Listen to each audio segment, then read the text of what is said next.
ശ്രീമദ് ഭാഗവത്തില് പറയുന്നു, അകോപകീയം സ്തനകാളകൂടം ജിഘാംസയാ പായേദപ്യസ്വാധി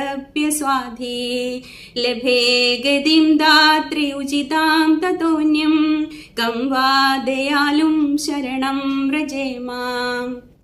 അവിടെ പറയാണ്, വിശ്വസിക്കാൻ കൊള്ളാത്തവളും മാറിൽ മാരകമായ വിഷം പുരട്ടി കുടിപ്പിക്കാൻ ശ്രമിച്ചവളുമായ ഒരു രാക്ഷസിക്ക് മാതാവിന്റെ സ്ഥാനം നൽകിയ ഭഗവാനേക്കാൾ കരുണയുള്ള മറ്റാരെ ഞാൻ അഭയം പ്രാപിക്കും എന്ന് ചോദിക്കുകയാണ്. അപ്പോ ഭഗവാൻ തന്നെ കൊല്ലാൻ വന്ന പൂതന എന്ന രാക്ഷസിക്ക് മാതാവിന്റെ സ്ഥാനമാണ് നൽകിയത്.